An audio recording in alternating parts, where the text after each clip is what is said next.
मंगलम भगवान वीरो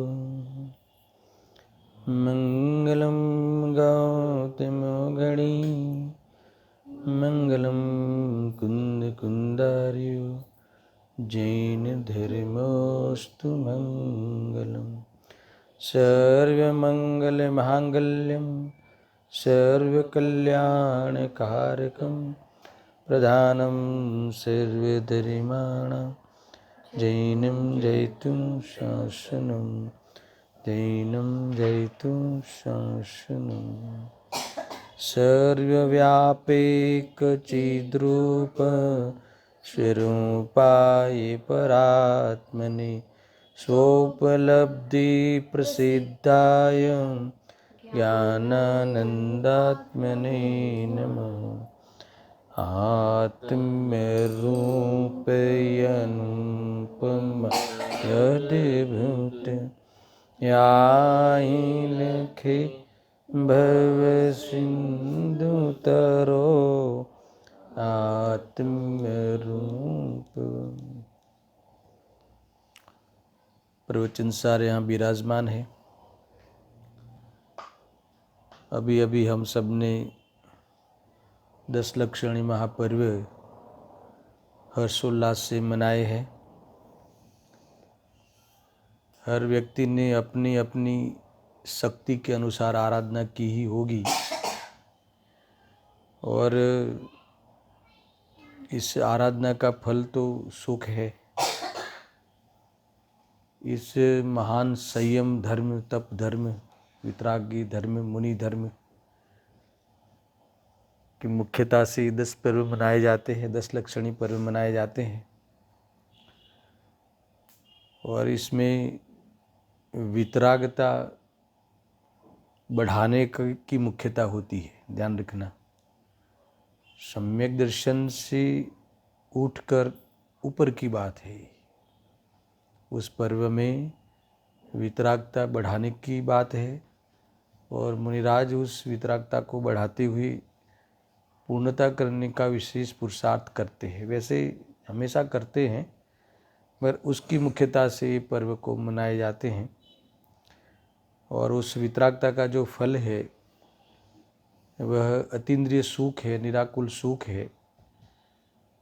वास्तव में वही सच्चा सुख है। लोक में जो इंद्रिय सुख कहते हैं वह तो सुख का आभास है। इसी प्रवचन सार ग्रंथ में आगे उस इंद्रिय सुख को वो तो दुख ही है ऐसी सिद्धि करने वाले हैं। वास्तव में वो सुख ही नहीं है। जगत की भाषा में उसे सुख कहा जाता है, इसीलिए यहाँ इंद्रिय सुख नाम दिया गया है। तथापि वह दुख है, उसकी सिद्धि आगे होने वाली है। अब इस पर्व के बाद जो प्रवचन सार हमने पूर्व में जो प्रारंभ किया था, नियमित रूप से लॉकडाउन में जो पहला अधिकार पे स्वाध्याय प्रारंभ किया था, वही अधिकार का आज आगे स्वाध्याय प्रारंभ करते हैं। कम से कम हम इस प्रवचन सार का पहला अधिकार जो है वो तो अद्योपांत पूर्ण करेंगे ही। इसमें मूल 3 अधिकार है: ज्ञान तत्व प्रज्ञापन, गीत तत्व प्रज्ञापन, चरणानुयोग चूली का। इसके बाद परिशिष्ट है जिसमें 47 नयों पे विशेष चर्चा है। इस 3 अधिकारों को आचार्य जयसेन देव ने इस ज्ञान तत्व प्रज्ञापन को सम्यक ज्ञान का अधिकार कहा, गीत तत्व प्रज्ञापन को सम्यक दर्शन का अधिकार कहा और चरणानुयोग चूलिका को सम्यक चारित्र का अधिकार कहा। ये जो सबसे पहले ज्ञान तत्व प्रज्ञापन नामक जो महाधिकार है, उसके 4 पेटा अधिकार है: शुद्धोपयोग अधिकार, फिर ज्ञान अधिकार, एक मूल अधिकार जो है ज्ञान तत्व प्रज्ञापन, उस नाम से ही एक ज्ञान अधिकार है, सुख अधिकार और सुख परिणाम अधिकार। इसमें शुद्धोपयोग अधिकार और ज्ञान अधिकार हमने अद्योपांत चलाया है, उसका स्वाध्याय अपन ने विशेष यहाँ किया है। और इसके तुरंत बाद जो सुख अधिकार का यहाँ प्रारंभ हुआ था, उसकी जो पहले 53वीं गाथा से अधिकार प्रारंभ होता है, तो 53वीं गाथा की चर्चा पूर्व में हो चुकी है। देखो, अभी दशलक्षण महापर्व हमने मनाए, इसमें मैंने थोड़ी देर पहले ही कहा कि वितरागता बढ़ाने का मार्ग है, वितरागता बढ़ाने का ये धर्म है, और वितरागता का फल सुख है। तो वो सुख यानी वो कौन सा सुख, तो कि जिसका लक्षण निराकुलता है, उसे यहाँ अतीन्द्रिय सुख कहा है। समझ में आया? तो इस प्रकार से इसमें सुख की चर्चा है, मगर सुख की चर्चा होने पर भी इस चर्चा में ज्ञान की चर्चा विशेष करी है, क्योंकि उत्थानिका में लिखा है कि पूर्व में जो ज्ञान अधिकार में हमने अतीन्द्रिय ज्ञान की चर्चा की है, वही अभेद्य से देखा जाए तो वही सुखरूप है, और भेद कथन करे तो सुख का कारण है। यानी सुख अधिकार का प्रारंभ कर रहे हैं, पर आगे की कई गाथाओं में अतीन्द्रिय ज्ञान की चर्चा साथ में ली है। क्यों? क्योंकि ज्ञान वह वास्तव में सुख का कारण है। दो गुणों के कार्य के बीच में भी निमित्त निमित्तिक कारण कार्य घटित होता है, पहले हमने पढ़ा है। और एक ही द्रव्य के हिसाब से तो दोनों उपादान रूप से है, मगर ज्ञान एक ऐसा एजेंट है, ज्ञान एक ऐसा तत्व है कि दुख में भी ज्ञान चाहिए और सुख में भी ज्ञान चाहिए।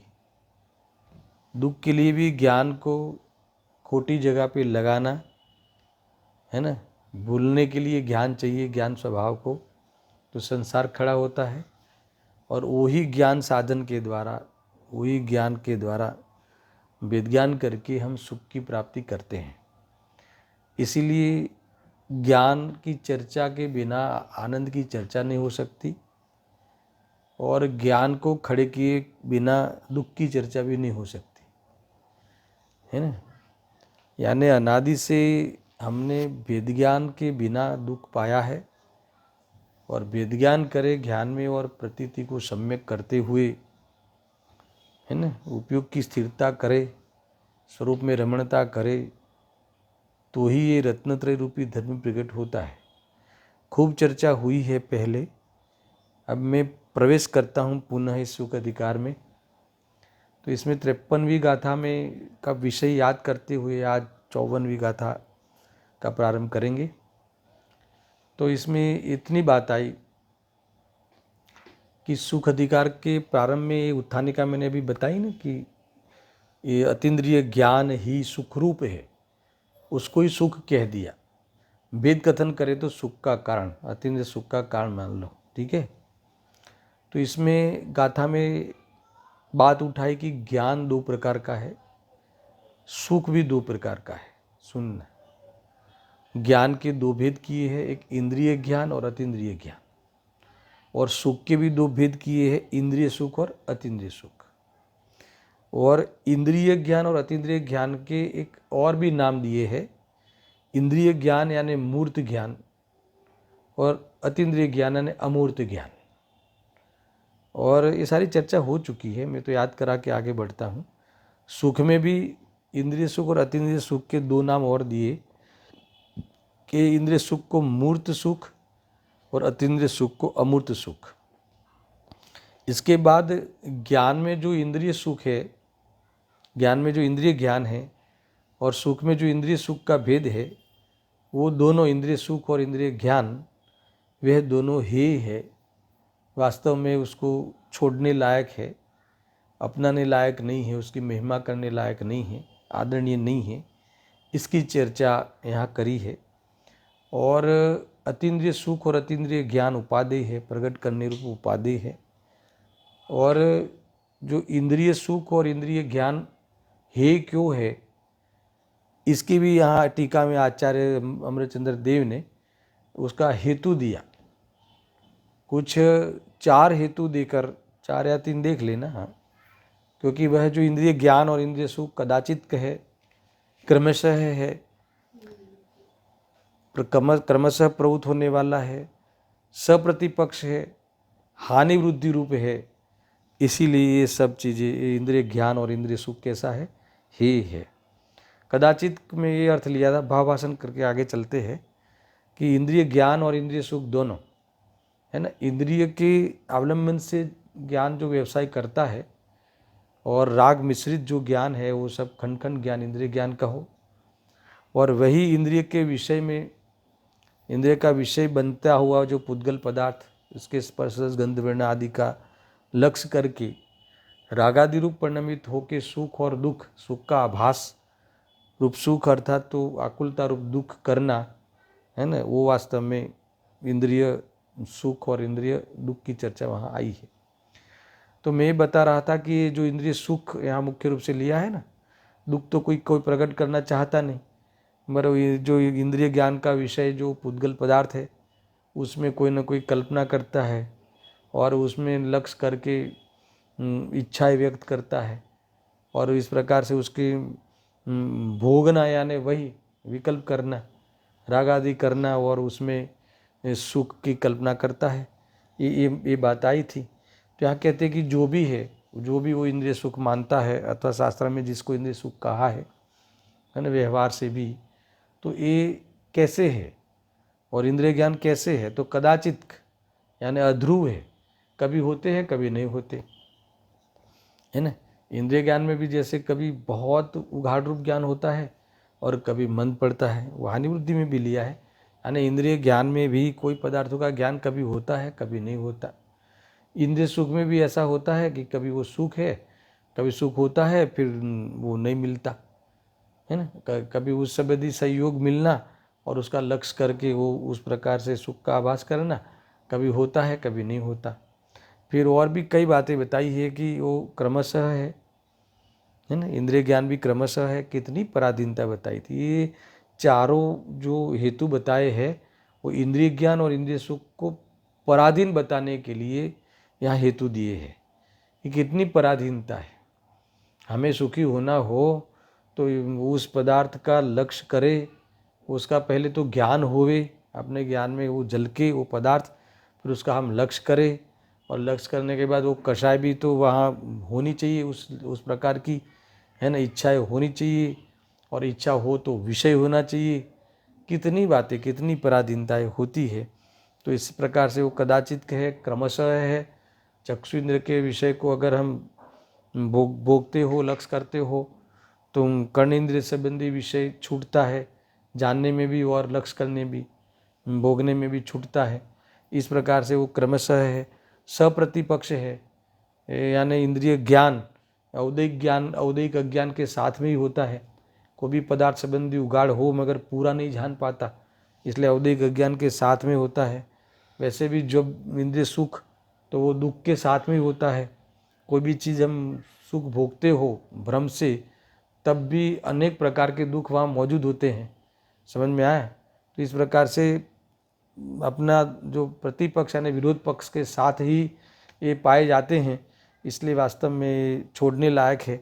हानि वृद्धि रूप है, ये कहा ना, कभी ज्ञान इतना खुले, कभी ज्ञान एकदम क्षयक्षम वीक हो जावे, क्षयक्षम खत्म हो जावे। अरे कभी एक इंद्रिय में चले जावे तो अक्षर के अनंतवा वाला ज्ञान हो जावे, अनंतवा भाग वाला। तो इस प्रकार से हानि वृद्धि सहित है ना। बाहर में संयोग और संयोग जनित सुख भी है ना, कभी तो बहुत अनुकूलताएं हो, कभी तो इतनी प्रतिकूलताएं आवे, कभी तो रोग शरीर में आ जावे, सब कुछ बाहर में भोगना हो, व्यवस्था हो तो भी भोग नहीं पावे। मैंने तो बहुत चर्चा की है खुलकर कर्मों को लेकर भी, ये तो मैं याद कराते हुए आगे बढ़ता हूँ। खाली इतना ये सिद्ध किया है, और सारे ही उस 4 विशेषण के विरोध में जो अतीन्द्रिय ज्ञान और अतीन्द्रिय सुख ये बताया है कि वो कैसे हैं, तो कि वो स्थायी है, स्थिर है। एक बार केवल ज्ञान हो जाए और एक बार वितरागता हो जाए, और वितरागता का फल रूप निराकुल आनंद हो जाए तो निरंतर, है ना, वो उतना ही पूर्ण ही अनंत ही बना रहता है ना। एक बार अनंत प्रकट हो जाए तो अनंत बना ही रहता है। अनंत ज्ञान भी हर पर्याय में, है ना, अनंत ही प्रकट होता है। आनंद भी हर पर्याय में अनंत ही प्रकट होता हुआ सादी अनंत काल जीवन बीतता है उस जीव का, उस हरिन भगवान, उस सिद्ध भगवंत का, हरिन भगवान का, यहाँ ये कहते हैं। और क्रमशः नहीं होता, युगपद होता है। और जो भगवान आत्मा जो है वो परिपूर्ण उसका आश्रय ले लिया है, इसलिए सुख भी, है ना, क्रमशः नहीं होता, क्योंकि वो भगवान आत्मा निरंतर अनुभव में आता है। इसलिए सुख भी युगपद है, पूर्ण है, और ज्ञान भी युगपद है, ऐसा लेना यार। सुख भी इसमें कोई थोड़ा ज़्यादा ऐसा भेद नहीं पड़ता। और यहाँ कहते हैं कि प्रतिपक्ष से रहित होता है। एक बार केवल ज्ञान का प्रकाश हो जाए तो कोई औदैहिक ज्ञान जैसा होता नहीं, कुछ भी जानने का बाकी नहीं रहता, है ना। और एक बार अतीन्द्रिय आनंद प्रकट हो जाए तो फिर निरंतर रहता है, कभी दुख इस साथ में होता ही नहीं।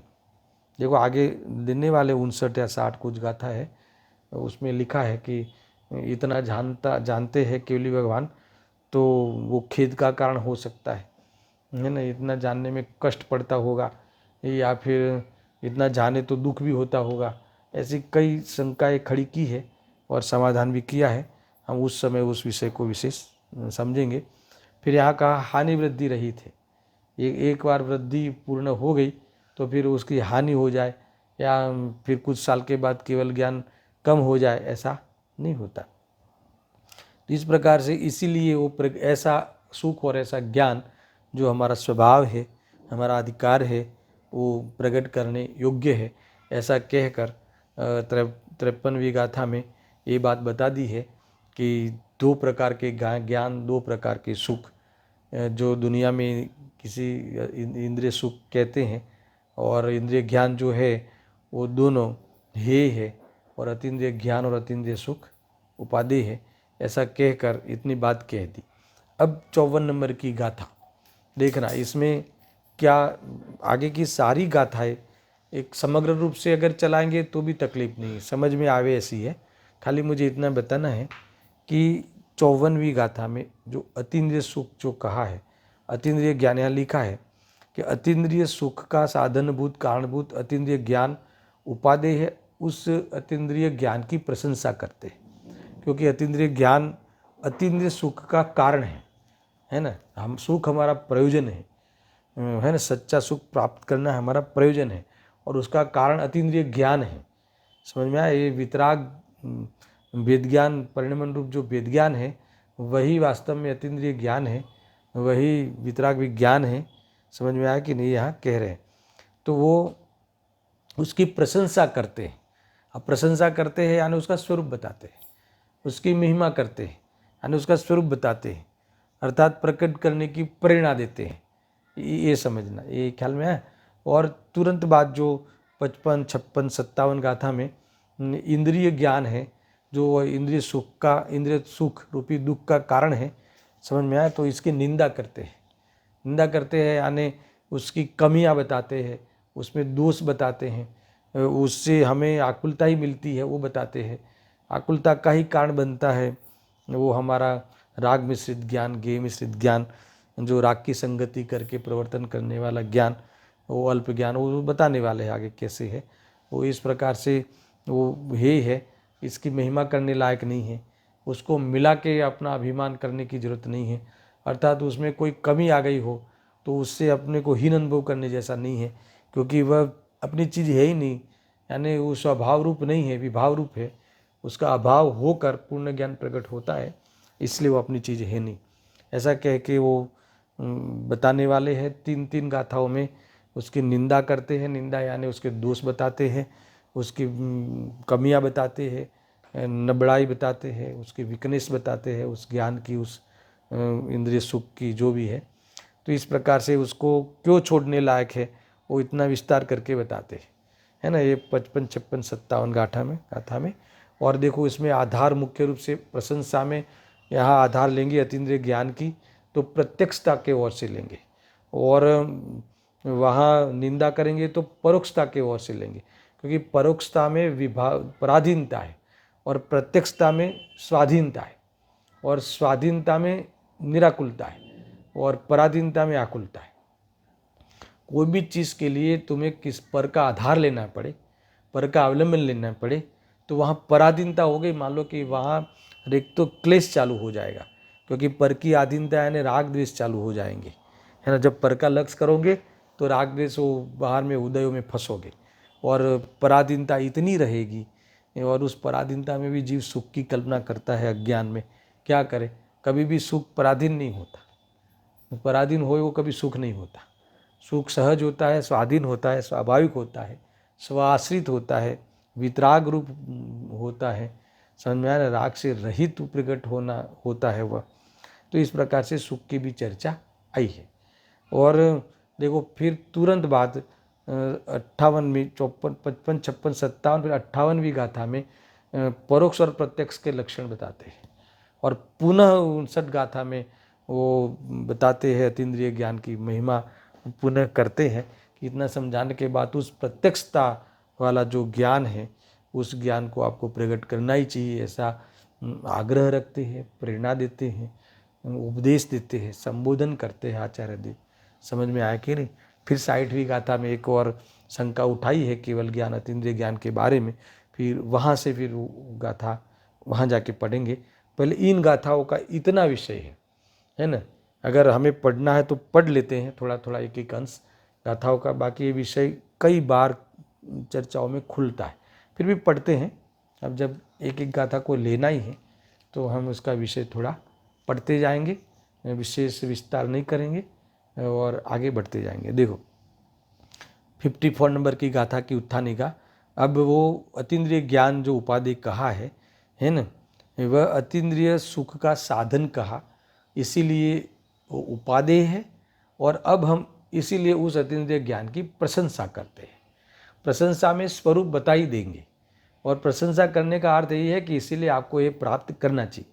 कोई भी चीज़ दर्शन एक मनोविज्ञान है ना, मैं कोई भी चीज़ की बहुत प्रशंसा करूँ, बखान करूँ, उसका अर्थ क्या है कि वो हमें प्राप्त करनी चाहिए, हमें वो चीज़ लानी चाहिए। ऐसा ही है ना कि भाई इतनी बढ़िया चीज़ है, उसका अर्थ क्या है। जब मान लो कि भोजन में मैं कहूँ कि इतनी बढ़िया चीज़ है, इतनी स्वाद अद्भुत है, इसका अर्थ कि तुम्हें चखना चाहिए। ऐसे ही मैं कहूँ कि आत्मा अद्भुत है ना, उसकी अनुभूति महान है, उसकी अनुभूति करे तो जीव कभी दुखी होता ही नहीं, इसका अर्थ क्या है कि तुम्हें अनुभूति करनी चाहिए। ऐसे ही अतीन्द्रिय ज्ञान की महिमा करेंगे, और महिमा में उसका स्वरूप बताएंगे कि वो कैसे जानता है, कितना जानता है।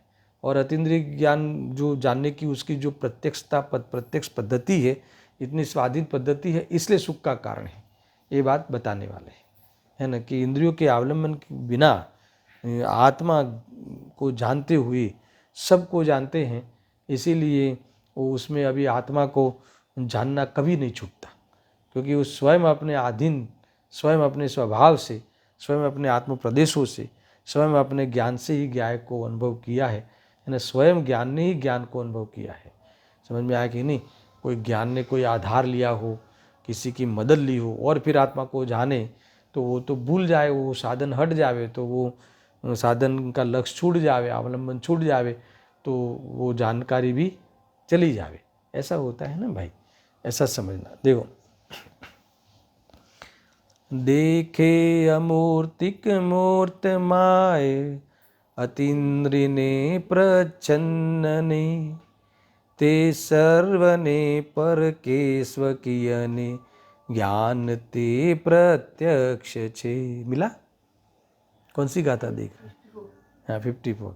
देखे अमूर्तिक मूर्त माय, अतीन्द्रिय ने प्रच्छन्न ने, ये सारा बताया ना। क्या देखता है केवल ज्ञान, क्या जानता है केवल ज्ञान, कैसा जानता है केवल ज्ञान, है ना। और इस प्रकार से बता के क्यों ऐसा जानता है, इतना सर्व को क्यों जानता है, क्योंकि वो आत्मा के प्रदेशों से डायरेक्ट जानता है, इसीलिए कोई चीज़ बाकी नहीं रहती, कोई चीज़ धुंधली नहीं रहती, है ना, कोई चीज़ अपूर्ण नहीं रहती। और कोई चीज़ जैसे अनुमान में, जैसे हम इंद्रियों के द्वारा जानते हैं ना, मलिन जानते हैं, भले ज्ञानी हो, और इंद्रियों के द्वारा ज्ञान जो होता है वो निर्मल नहीं होता, मलिन होता है। जैसी वस्तु है वैसा नहीं होता। तो कि अभी तो निर्मल है, देखो सम्यक तो है वो अलग बात है, सम्यक ज्ञान तो अलग बात है, वो तो पूर्व में ही होता है। मगर जब पूर्ण प्रकट होता है ज्ञान तो ये निर्मल होता है, जैसी वस्तु है वैसी, और बिना अधीनता के जानना होता है।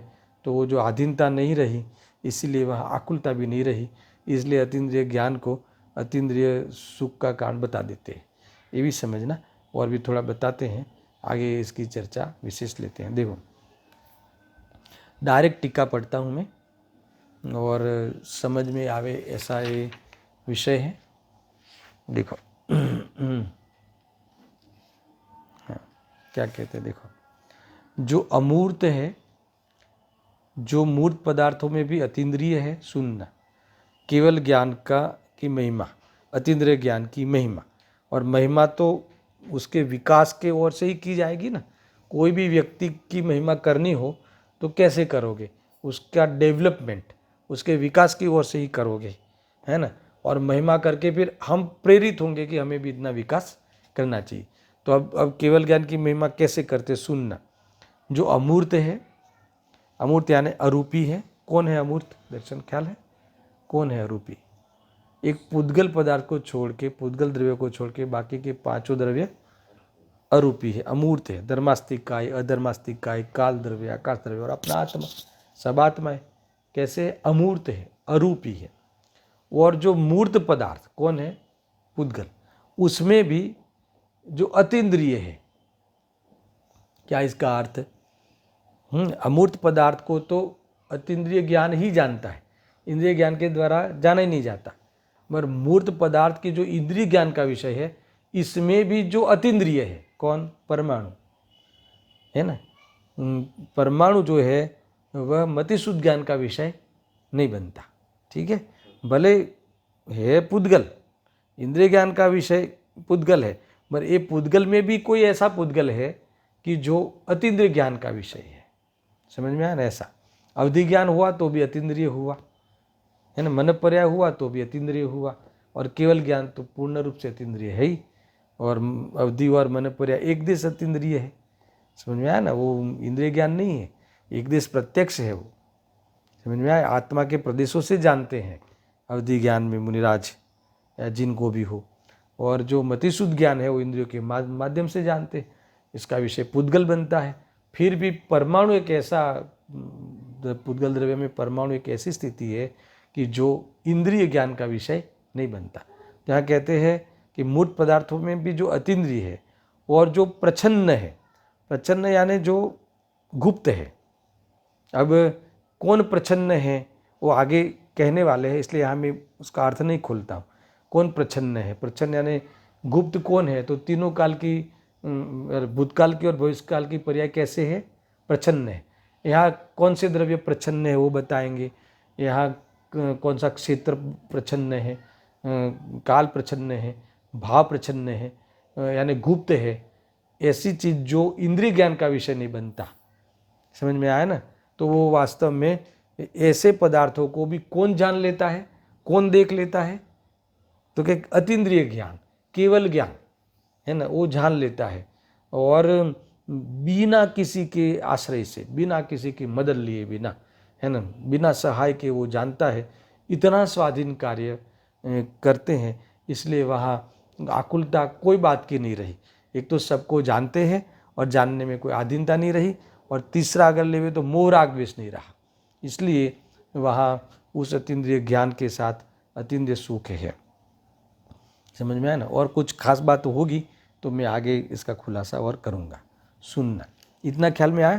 देखो एक तो ये रोचक विषय है, इसमें रस लोगे तो अच्छा लगेगा, क्योंकि इस विषय में कुछ जानकारी भी है बढ़िया, और अध्यात्म भी इसमें जुड़ा है, तो दोनों लाभ होते हैं। देखो जो अमूर्त है, जो मूर्त पदार्थों में भी अतीन्द्रिय है, और जो प्रच्छन्न है, उन सब को जो कि स्व और पर, इन दो भेदों में समा जाता है। देखो कितनी जोरदार बात करते हैं। देखो ये जो केवल ज्ञान है वो सबको जानता है, स्वपर को जानता है। अगर उस संबंधी खुलासा चाहिए तो प्रवचन सार में ये जो ज्ञान तत्व प्रज्ञापन जैसा और कोई अधिकार कहीं नहीं मिलेगा, क्योंकि जिसको केवल ज्ञान के स्वपर प्रकाशन संबंधी कई खोट है कि स्व को ही जानता है, पर को नहीं जानता, तो इसको स्वपर प्रकाशक स्वभाव जो है पूर्ण प्रकट होकर सबको जानता है, वो वाली बात जितनी मतलब खुलासा से प्रवचन सार में आई है ऐसी कहीं भी नहीं आई है। देखो यहाँ स्पष्ट लिखते हैं, अमूर्त को मूर्त को, यानी क्या बाकी रहा? 6 द्रव्य में है ना, 5 द्रव्य अमूर्त है, अरूपी है, और 1 रूपी है, तो 6 द्रव्य आ गए, बराबर है। और फिर मूर्त में भी जो अतीन्द्रिय है यानी परमाणु को भी 1 परमाणु 2 परमाणु छोटे स्कंद सब आ गए। और फिर अप्रच्छन्न यानी जो गुप्त है, यानी जो अभी है नहीं, यानी जो पर्याय चली गई है और जो अभी आई नहीं है, तो गुप्त हो गई ना, उनको भी, इन सर्व को यहाँ लिखते हैं, उन सब को कि जो कि अब सुनना, इतनी ताकत से कहते हैं, जो कि स्व और पर इन 2 भेदों में समा जाता है। ये सारी चीज़ों में स्व भी आ गया और पर भी आ गया, है ना। कोई कहे कि नहीं पर के बारे में खूब जानते हैं मगर आत्मा को नहीं जानते, ऐसा नहीं। कोई कहे कि आपने आत्मा को पूरा जानते हैं, प्रदेशों से लेकर पर्यायों से लेकर, है ना, मगर सब और पदार्थों को नहीं जानते, तो यहाँ कहते हैं ऐसा नहीं है। ये जितनी बातें हमें कही, इसमें ये सारी चीज़ें स्व और पर में सब शामिल है, गर्भित है। हमने जो इतनी पंक्ति कही ना, अमूर्त मूर्त में भी जो अतीन्द्रिय है ऐसा परमाणु, और जो प्रच्छन्न है वो भी बता दिया, वो सब। तो ये सब में कौन आया? तो कि स्व तो आया ही और पर भी आया, और कोई कहे पर तो आया ही मगर स्व भी आया। अपने भी सारी पर्यायों को एक साथ और सारे पदार्थों की पर्याय को एक साथ वो ये कौन जानता है? सुनना। स्व पर इन दोनों भेदों में समा जाता है। किस 2 भेदों में? अमूर्त और मूर्त। अमूर्त को जानता है, इसलिए आत्मा अमूर्त है तो आ ही गया ना, और बाकी के और भी द्रव्य आ गए, और मूर्त द्रव्य में रूपी द्रव्य यानी पुद्गल आ गए, सब आ गए, ऐसा। तो यहाँ कहते हैं समा जाता है, उसे अतीन्द्रिय ज्ञान अवश्य देखता है। क्या कहा? देखता है यानी देखता जानता है। अवश्य यानी इसके बिना छुटकारा ही नहीं, ऐसा कहेंगे, है ना। कि कोई कहे कि मैं नहीं जानूं तो ऐसा नहीं हो सकता, है ना। मैं तो, या कोई गे कहे कि मैं इसमें नहीं झलकूं तो क्या ऐसा नहीं हो सकता, है ना। कोई गे बाकी नहीं रह जाता केवल ज्ञान की लपेट में, है ना। और कोई केवल ज्ञान किसी को नहीं जाने, ऐसा कभी होता नहीं। समझ में आया कि नहीं? ये ऐसी बातें आई हैं। तो ये देखो, जानने के बारे में जो भी खोट है ये इससे यहाँ से बहुत क्लियर होती है। सुनो, और अभी और खुलासा करते हैं, बहुत अद्भुत है, सुनना। अमूर्त यानी कौन? धर्मास्तिकाय, अधर्मास्तिकाय इत्यादि, है ना। मैं पूछूं और कौन से द्रव्य? तो धर्मास्तिकाय, अधर्मास्तिकाय, फिर काल, आकाश और आत्मा, ये सब अमूर्त, ठीक है। फिर मूर्त पदार्थों में भी अतीन्द्रिय परमाणु इत्यादि। मूर्त में परमाणु, अब स्कंद तो आ ही गए, जो बड़े बड़े स्कंद है वो तो, पर परमाणु भी आ गए, परमाणु। तथा द्रव्य में प्रच्छन्न। अब सुनना, प्रच्छन्न शब्द का अर्थ इधर विशेष खुलासा से करते हैं। यहाँ कहते हैं तथा द्रव्य में प्रच्छन्न। द्रव्य में प्रच्छन्न कौन है? अमूर्त पदार्थ। प्रच्छन्न यानी गुप्त, जो इंद्रिय ज्ञान का विषय नहीं बनता, इसे प्रच्छन्न कहते हैं। समझ में आया ना? तो कौन है? अरूपी पदार्थ, धर्म अधर्म, आकाश काल और जीव। तो ये द्रव्य में प्रच्छन्न कौन? काल इत्यादि, यानी द्रव्य अपेक्षा गुप्त ऐसे जो काल, धर्मास्तिकाय वगैरह, वो 5 द्रव्य, बराबर। आगे क्षेत्र में प्रच्छन्न। बताओ, तुम बता सकते हो क्षेत्र में प्रच्छन्न कौन है? प्रच्छन्न यानी इंद्रिय ज्ञान का विषय नहीं बनता, ऐसा कौन है? प्रदेश किसके? 6 द्रव्य के प्रदेश। इंद्रिय ज्ञान पुद्गल को भी जाने मगर प्रदेश प्रत्यक्ष नहीं जानता, प्रदेश को नहीं देख सकता। परमाणु के स्कंद को देखे मगर उसके प्रदेश, क्योंकि प्रदेश कैसे है ना, जो आकाश के प्रदेश को नहीं जाने। आकाश का प्रदेश लिया है क्योंकि वो तो अरूपी है, मगर इंद्रिय ज्ञान तो किसी के भी प्रदेश का, आत्मा के प्रदेशों को तो जानता नहीं, 5 का, मगर पुद्गल के प्रदेशों को भी नहीं जानता। ये तुम्हें जो दिखता है ना, वो पुद्गल का, ये पुद्गल का स्कंद दिखता है, पर प्रदेश सूक्ष्म है। एक परमाणु के प्रदेश के ज्ञान का विषय नहीं बनता, ऐसा लेना।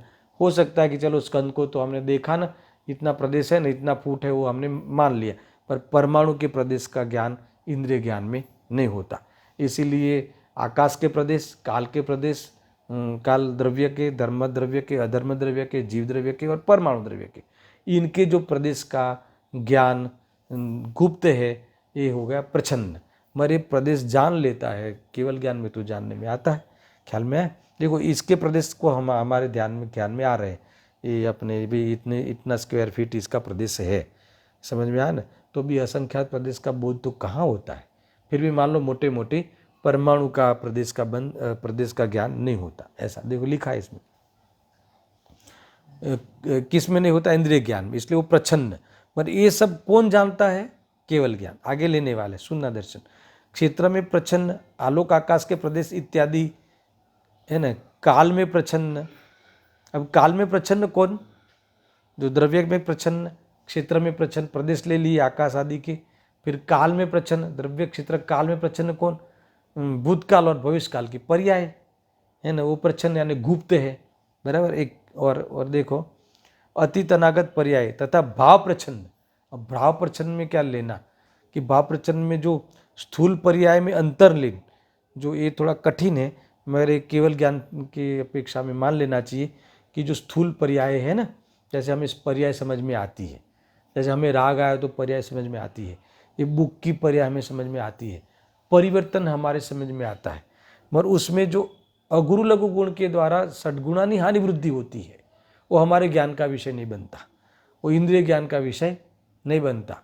तो वो क्या हो गया? प्रच्छन्न, यानी एक समय की पर्याय और एक समय की पर्याय में जो अनंत अविभाग प्रतिच्छेद है ना, वो और उसमें जो षड्गुणानी हानि वृद्धि रूप जो परिवर्तन होता है, वो परिवर्तन केवल ज्ञान के, जो केवल ज्ञान का विषय है, वो उस अतीन्द्रिय ज्ञान में वो सब देखा जा सकता है, अर्थात तो उसमें देखता ही है, सुनना जानते ही है। देखो स्थूल पर्याय में अंतर्लीन सूक्ष्म पर्याय है, उन सब का है ना, जो कि स्व और पर के भेद से विभक्त है। देखो आया ना, ये सब में स्व पर के भेद से विभक्त है, यानी इसमें पर शामिल हो गया है ना। उनका वास्तव में उस अतीन्द्रिय ज्ञान के दृष्टापन है, अर्थात उन सब को वह अतीन्द्रिय ज्ञान देखता है ना। क्यों देखता है? अब उसका हेतु दो। क्योंकि वह अतीन्द्रिय ज्ञान प्रत्यक्ष है। प्रत्यक्ष क्यों है दर्शन? अभी सुनाएंगे। प्रत्यक्ष इसीलिए है कि इसको इंद्रिय की कोई सहाय की जरूरत ही नहीं। अब सुनना, इसमें बताते हैं, देखो जबरदस्त बताते हैं, है ना।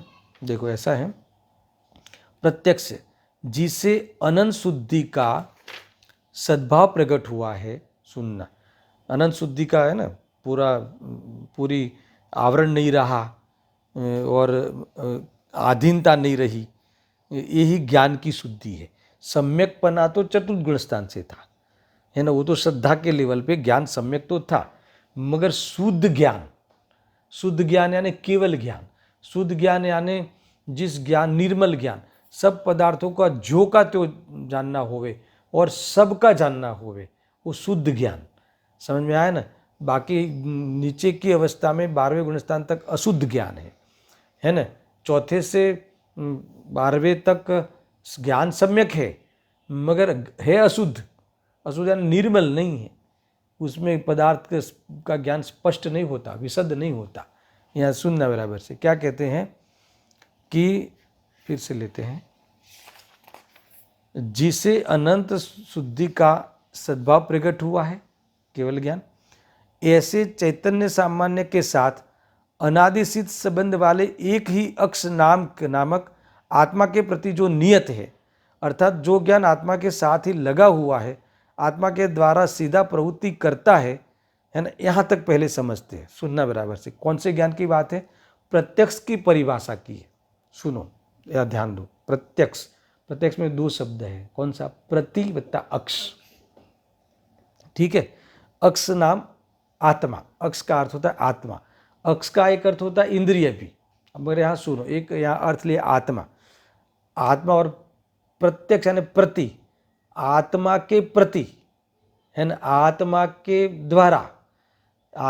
द्वारा जो ज्ञान प्रवर्तन करता है ना, आत्मा पूर्वक यानी आत्मा के द्वारा ही, आत्मा के प्रदेशों के द्वारा ही है ना, जो ज्ञान प्रवर्तन करता है वो ज्ञान प्रत्यक्ष है। बराबर है। अब सुनना, इसकी परिभाषा कैसे बांधी है कि जो ज्ञान जिसे अनंत शुद्धि का सद्भाव प्रकट हुआ है, यानी केवल ज्ञान की बात है यहाँ, ऐसे चैतन्य सामान्य के साथ अनादि सिद्ध संबंध वाले एक ही है ना, इस चैतन्य सामान्य यानी जो ज्ञान के साथ कैसा संबंध है, ज्ञान के साथ ज्ञान का कैसा संबंध है ना, अनादि सिद्ध अभेद नित्य तादात्म्य संबंध वाले एक ही अक्ष नामक आत्मा के प्रति जो नियत है। ये ज्ञान का आत्मा के साथ कैसा संबंध है, नित्य तादात्म्य, अनादि सिद्ध। जहाँ आत्मा हो वहाँ ज्ञान हो, जहाँ ज्ञान है वहाँ आत्मा है। ये तो सबके है, मगर ऐसा ज्ञान आत्मा के प्रति नियत है। आत्मा के प्रति नियत है, इसका अर्थ क्या, आत्मा के द्वारा पदार्थों को जानने रूप प्रवर्तन करता है। इसका नाम आत्मा के प्रति नियत होना लिखा है, देखो। अर्थात जो ज्ञान आत्मा के साथ ही लगा हुआ है, कहाँ, जानने के कार्य में, जानने के कार्य में आत्मा के साथ ही लगा हुआ है, किसी का साथ नहीं लिया हुआ है, इंद्रिय का अवलंबन नहीं लिया हुआ है ना, आलोक प्रकाश का आधार नहीं लिया हुआ है। किसके साथ लगा हुआ है, आत्मा के साथ। देखो, अर्थात जो ज्ञान आत्मा के साथ ही लगा हुआ है, आत्मा के द्वारा सीधा प्रवृत्ति करता है। आ गए ना लास्ट में, आत्मा के द्वारा सिद्धि जानने की प्रवृत्ति करता है। कौन सा ज्ञान, जो विशुद्धता को प्राप्त हुआ है, जो अनंत शुद्धि को प्राप्त हुआ है, वह केवल ज्ञान प्रत्यक्ष यानी अपने आत्मा के प्रति नियत, यानी अपने आत्मा के प्रति नियत का अर्थ है कि अपने आत्मा के द्वारा ही, ज्ञान स्वयं अपने आत्मा के प्रदेशों के द्वारा ही बिना किसी का आधार लिए है ना पदार्थों में प्रवृत्ति करता है। वो ज्ञान की बात है। अब सुनना, आगे और ताकत लगाते कि जो इंद्रिय आदि अन्य सामग्री को नहीं ढूंढता, यानी अन्य सामग्री की कोई आवश्यकता नहीं, कोई चीज़ देखते हैं तो इसमें देखने के लिए आँख का अवलंबन लेना पड़े, ऐसा होना नहीं पड़ता। यानी किसी इंद्रियों जैसी सामग्री को नहीं ढूंढना पड़ता। इंद्रिय भले बाजू में पड़ी हो, सहयोग में पड़ी हो, मगर इसका कोई भी उपयोग नहीं करते, है ना, इसका कोई भी आधार नहीं लेते। कौन, केवली भगवान। अर्थात कौन सा ज्ञान, केवल ज्ञान। क्यों, क्योंकि वो प्रत्यक्ष है, आत्मा के प्रति नियत है, आया ना, अर्थात आत्मा के साथ ही लगा हुआ है, आत्मा के द्वारा ही जानने की प्रवृत्ति करता है, आत्मा के प्रदेशों से सीधा जानता है पदार्थ को, बीच में कोई मीडिएटर नहीं। इसलिए वो सामग्री को नहीं ढूंढता। और सुनना, और जो अनंत शक्ति के सद्भाव के कारण अनंतता को, बेहदता को प्राप्त है ना, अनंत शक्ति प्रकट हो गई है और पूरे आत्म प्रदेशों से जानता है केवल ज्ञान। इसीलिए कोई भी चीज जानने में बाकी नहीं रहती। सुनना, ऐसे उस प्रत्यक्ष ज्ञान को अब उदाहरण दिया है, जैसे दाह्याकार दहन का अतिक्रमण नहीं करते। क्या कहा, दाह्याकार दहन का अतिक्रमण नहीं करते। या दाह्याकार यानी क्या, ईंधन, जलने योग्य पदार्थ। जैसे जलने योग्य पदार्थ अग्नि का उल्लंघन नहीं कर सकते। ख्याल में क्या कहते हैं, यानी देखो, कोई पदार्थ अग्नि में पड़ा हो, अग्नि के संपर्क में आवे, है ना, जलने योग्य पदार्थ, तो कहते हैं कि वो उल्लंघन नहीं कर सकता। जैसा वो अग्नि ईंधन का आकार है, वैसा अग्नि का आकार होगा। समझ में आया ना, उसका उल्लंघन कभी नहीं हो सकता। मान लो चौरस है चीज़ और वो ईंधन, तो अग्नि चौरस आकार रूप, है ना, जलाने योग्य पदार्थ के आकार रूप परिणमित होती है। होती कि नहीं होती। इस प्रकार से मान लो कि कोई है ना, ईंधन में लकड़ा है ऐसा, तो अग्नि कैसी होगी, उस लकड़ा के आकार की होगी, है ना। और जलाने योग्य पदार्थ का उल्लंघन, है ना, वो वास्तव में न अग्नि कर सकती है, न ईंधन कर सकता है, ऐसा। तो यहाँ क्या कहते हैं, उसी प्रकार ज्ञेयाकार ज्ञान का अतिक्रम उल्लंघन न करने से यथोक्त प्रभाव का अनुभव करते हुए उपयुक्त पदार्थों को जानते हुए कौन रोक सकता है। देखो बहुत बड़ी ताकत से कही है बात। ऐसे उस प्रत्यक्ष ज्ञान को जैसे दाह्याकार दहन का अतिक्रमण नहीं करते, अग्नि नहीं कर सकती है ना, जैसे जलने योग्य पदार्थ अग्नि का उल्लंघन नहीं करते, वैसे कोई भी ज्ञेयाकार, कोई भी ज्ञेय सुनना, उसी प्रकार ज्ञेयाकार ज्ञान का अतिक्रम उल्लंघन न करने से यथोक्त प्रभाव का अनुभव करते हुए उपयुक्त पदार्थों को जानते हुए कौन रोक सकता है ना। यानी ज्ञान पदार्थों को जानने के लिए ज्ञान को कौन रोक सकता है, अर्थात कोई नहीं रोक सकता, इसलिए वह अतीन्द्रिय ज्ञान उपादेय है। इसमें 2-3 बात मुझे करनी है, समय तो हो ही गया है, मगर 2-3 बात करके समाप्त करते हैं। यहाँ ये कहते हैं कि इसीलिए अतीन्द्रिय ज्ञान उपादेय है, बराबर है। तो अतीन्द्रिय ज्ञान उपादेय है, तो क्यों उपादेय है, क्योंकि वो सुख का साधन है। इतना ख्याल में आया। सुनना, यहाँ ये कहते हैं कि पहले उस पंक्ति का मैं अर्थ करता हूँ कि ऐसे ज्ञान को, ऐसे अनंत जो है ना, ये प्रकट हुआ ना, कैसा प्रकट हुआ है, ये पूर्ण शुद्धि का सद्भाव वाला, पूर्ण शुद्धि का यानी पूरा आत्म प्रदेशों से डायरेक्ट जानने वाला, तो उसको पदार्थों को जानने से कौन रोक सकता है ना, कोई नहीं रोक सकता। अब इसमें जैसे दर्पण का उदाहरण लेके मैं कुछ बात करता हूँ कि जैसे दर्पण में उसकी स्वच्छत्व सपाटी पर सबको प्रतिबिंबित करती है, ठीक है, या सब प्रतिबिंब होते हैं, उसमें किसी को कोई एतराज नहीं है, कोई एतराज नहीं है। यहाँ कहते हैं कि कोई पदार्थ ऐसा नहीं कह सकता, क्या कहा, कोई पदार्थ ऐसा नहीं कह सकता कि मुझे क्यों जाना, कह सकता है क्या? और ज्ञान ऐसा नहीं कह सकता कि मैं तुमको नहीं जानूंगा। इसका अर्थ यह है कि कोई ज्ञान को कौन रोक सकता है ना। कोई ये कहे कि नहीं तुम मुझे मत जानना, तो ऐसा मुझे क्यों जाना तुमने, ऐसा कह ही नहीं सकता। और कभी ज्ञान ऐसा नहीं कह सकता कि मैं तुमको नहीं जानूंगा, तुमको जानूंगा, ऐसा नहीं हो सकता।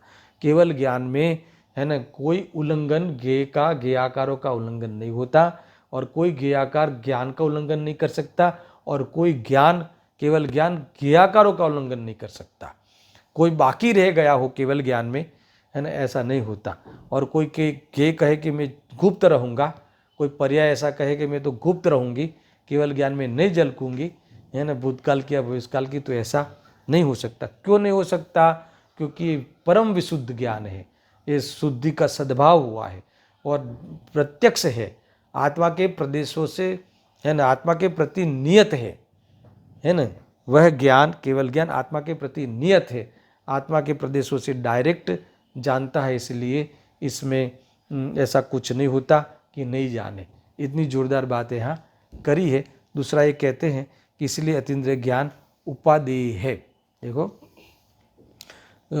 ये आगे आने वाला भी है, इंद्रिय सुख के साधनभूत इंद्रिय नहीं, अभी पहले अतीन्द्रिय ज्ञान की बात कर लेते हैं कि ये जो अतीन्द्रिय ज्ञान है वो अतीन्द्रिय ज्ञान यानी केवल ज्ञान है, वो अतीन्द्रिय सुख यानी अनंत सुख में का कारण है। तो आपको एक प्रश्न होता होगा कि भाई अतीन्द्रिय ज्ञान तो, परिपूर्ण केवल ज्ञान तो 13वें गुणस्थान में प्रकट होता है, और सुख तो 12वें गुणस्थान में पूर्ण हो जाता है। सुनना, तो इसमें यह है कि 12वें गुणस्थान में भी वो जो सुख पूर्ण है ना, तो उसका कारण भी आंशिक अतीन्द्रिय ज्ञान वहाँ प्रकट है ना, क्योंकि आत्मा की अनुभूति वाला जो ज्ञान है वो अतीन्द्रिय ज्ञान है। तो उस अतीन्द्रिय ज्ञान का निमित्तपना पाकर, अर्थात उसका कारणपना पाकर, वहाँ ज्ञान आनंद पूर्ण प्रकट हो जाता है, क्योंकि आधीनता नहीं रही, दृष्टि सम्यक हो गई, आसक्ति नहीं रही अतीन्द्रिय ज्ञान के कारण, इसलिए वहाँ सुख तो पूर्ण हो गया है।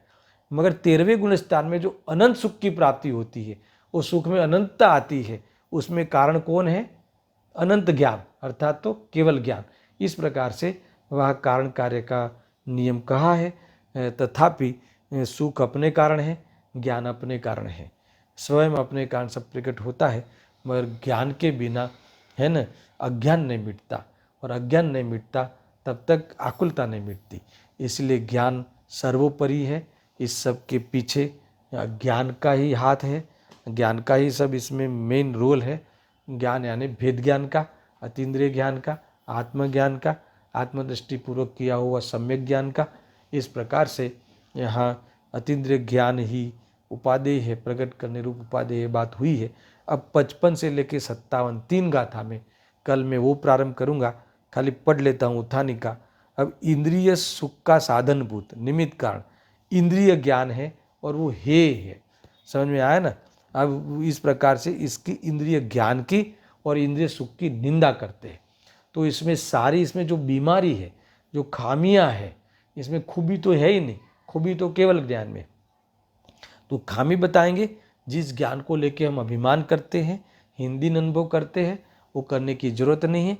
जो बाह्य में इंद्रिय सुख की अनुकूलता मिली है वो लेकर हम साता के ज्ञान में है ना एकदम पुरुषार्थ छोड़ दिया है आत्मा के प्राप्त करने का, तो बताएंगे कि भाई ये तूने जो सुख माना है ना वो पराधीन है, सुखी नहीं है।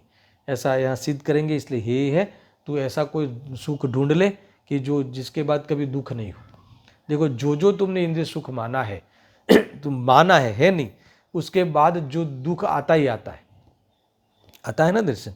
मान लो कि कोई कहे ना हमें भोजन में बहुत मजा आई, तो भोजन में वो सुख माना और तुरंत उसके बाद पेट खराब होता है, पचाने के लिए ताकत लगानी पड़ती है, दौड़ धूप करनी पड़ती है, दो है ना वो 2-4 हज़ार स्टेप चलना पड़ता है। तो वो जिस दुख के बाद, जिस सुख के बाद दुख आता हो तो सुख कैसे होगा। समझ में आया। इसलिए वो सुख है नहीं तो क्या है, आभास। इस प्रकार से कई रीति से यहाँ समझाने वाले हैं। तो बाकी की 3 गाथा समग्र रूप से हम कल उसका प्रारंभ करेंगे। सहजानंदी शुद्ध स्वरूपी अविनाशी आत्मस्वरूप। सहजानंदी शुद्ध स्वरूपी अविनाशी आत्मस्वरूप। सहजानंदी शुद्ध स्वरूपी अविनाशी आत्मस्वरूप।